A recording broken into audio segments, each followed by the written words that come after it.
We're rolling. Rabbi Menachem Creditor tells of his first official event as scholar-in-residence at UJA Federation in New York City. When he was asked to speak at a Shabbat dinner, he was introduced, and then the host, whose home it was, said, "Rabbi, we don't talk about politics here." As he stood up, he said, "Well, we do. We do, and we must." He went on to explain that much of what we call politics is really, in fact, civic responsibility. And as Jews, we must speak up in support of policies and actions that align with our Jewish values and call out injustices and policies that go against our values. So today, I'm following Rabbi Creditor's example as I share my thoughts with you on democracy in the United States in 2024. Why this topic and why today? Because for me, Judaism and democracy are intertwined. Because preserving and supporting our democracy is in our Jewish self-interest. And because it's a mitzvah, a sacred obligation. Allow me to explain. In Pirkei Avot, a compilation of the ethical teachings and maxims from rabbinic Jewish tradition, Rabbi Hillel said, "Im ein ani li, mi li." If I am not for myself, who will be for me? Uksha'ani li'atzmi, ma'ani. And if I am only for myself, what am I? Ve'im lo akshav, ematai. And if not now, then when? If I am not for myself, who will be for me? First, Judaism thrives best in a multi-ethnic, multi-religious democracy. Fighting for democracy is a Jewish imperative. Rabbi Mordechai Kaplan taught that where there is no diversity, there is no freedom. Our ability to live freely and thrive in the United States depends thoroughly on other people's ability to do the same. Only in a fully constituted democracy, where people can choose their leaders and, when necessary, remove them from office, can such diversity and freedom flourish. Second, in 1984, Rabbi Moshe Feinstein argued that American Jews are obligated to vote because we owe America hakarat hatov, recognition of the good that this country has done for us. We should preach democracy because what it has done for the American Jewish community as a whole, it can do for other Americans, including many Jews, who continue to be disenfranchised. We are grateful for the American system, and we show our gratitude by fulfilling our civic responsibilities, most important of all, voting. And if I am only for myself, what am I? We live in a complicated and dangerous time, not only for Jews, but for all minorities. White Christian nationalism, the belief that America is and must remain a Christian nation founded for its white Christian inhabitants, and that our laws and policies must reflect this premise, is experiencing a resurgence. White Christian nationalists seek to force their Christian beliefs on others. They oppose equality for people of color, women, the LGBTQ+ community, and our Jewish community, along with other religious minorities. White Christian nationalism is anti-American and anti-democratic. Civil rights litigator Roberta Kaplan writes, "The historical record is unambiguous. It has never gone well for us in the past when the government has tried to assert domination by the majority faith. From the Spanish Inquisition to present-day Iran, living as a Jew, a religious minority, in a country that has sought to impose the majority religion, has had dire and deadly consequences.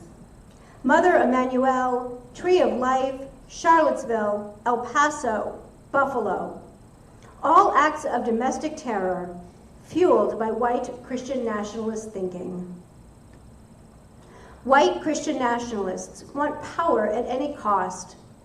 For over 40 years, they have been undermining our democracy by systematically disenfranchising voters through gerrymandering and unnecessarily cumbersome voting restrictions.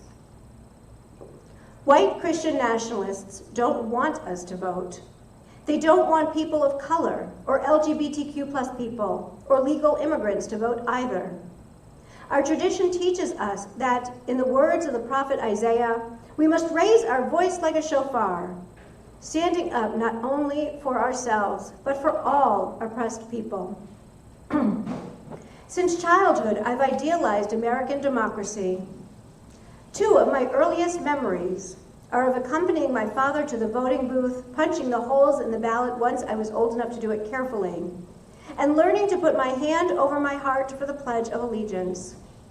Though I didn't realize it then, American democracy resonated within because it fulfilled a certain Jewish narrative into which I'd been educated. God liberated us from Egypt to be a free people, governed by a system of ethics and laws, tasked with bringing the human project to fruition. Our Jewish ancestors came to America seeking not only opportunity, but also justice, not only to be welcomed, but also to end the exile. Like many American Jews, I feel that national political problems are personal. I watch in dismay as the country that has been better for the Jews than any other in the history of the diaspora teeters precariously on disorder. We were supposed to ascend the upward slope of human history, walking behind Moses and Thomas Jefferson, Schiffer, Pua, and Emma Lazarus. Yet, where American aspiration once mingled with Jewish hope, I now feel existential distress. Our tradition has an umbrella term to describe the kind of self-reinforcing, anger-fueled discourse that has become the norm in American politics. Sinat chinam, senseless hatred.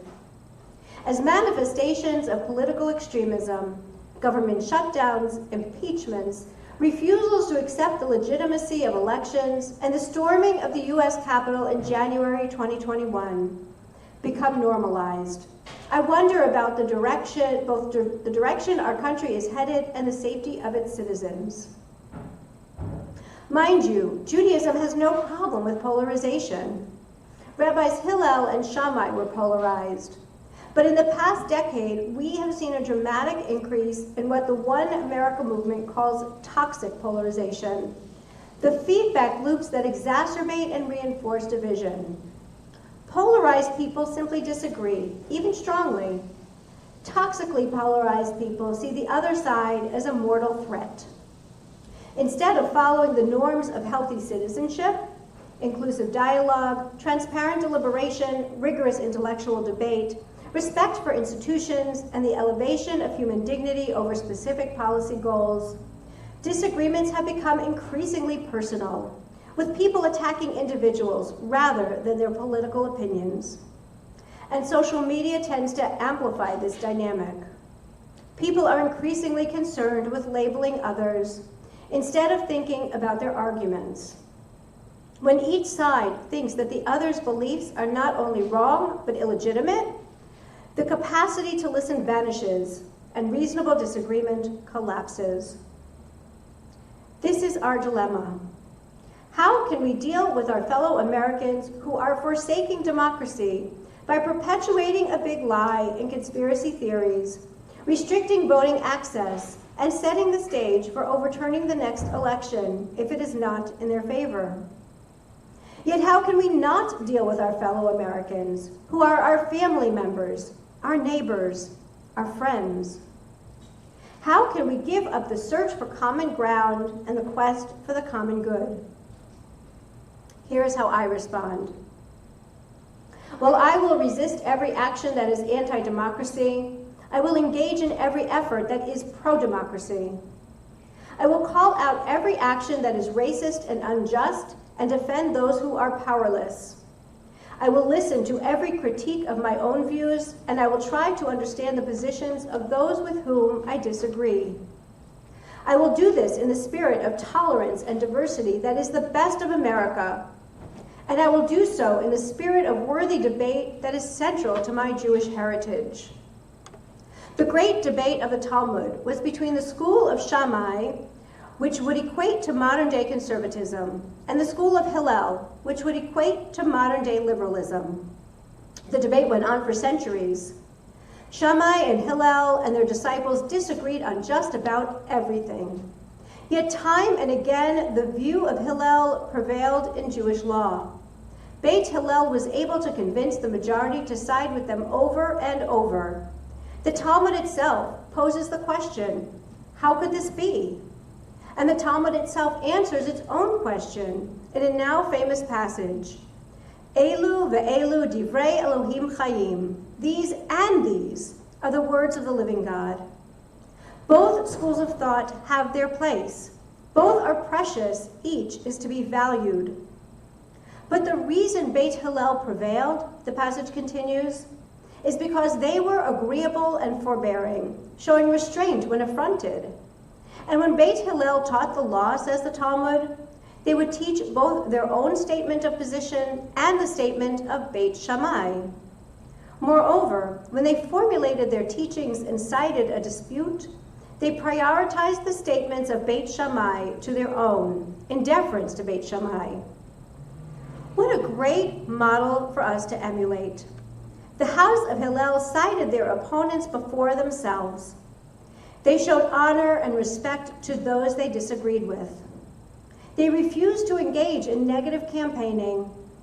They actively listened to the other side, and in some cases were ready to compromise or amend their position. And if not now, then when? It's time to lift up our voices like the shofar. As Jews and as Americans, we must stand up for democracy. We must stand up for ourselves, and we must stand up for all the vulnerable among us and ensure their voices are not silenced.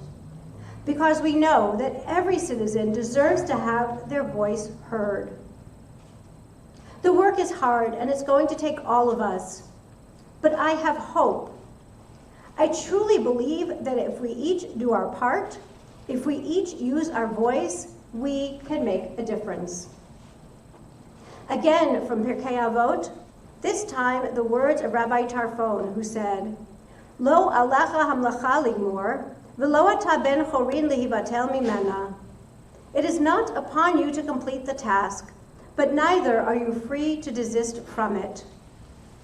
I can't do it alone. You can't do it alone. But if each of us does our part, if each of us lifts our voice, we can do it together.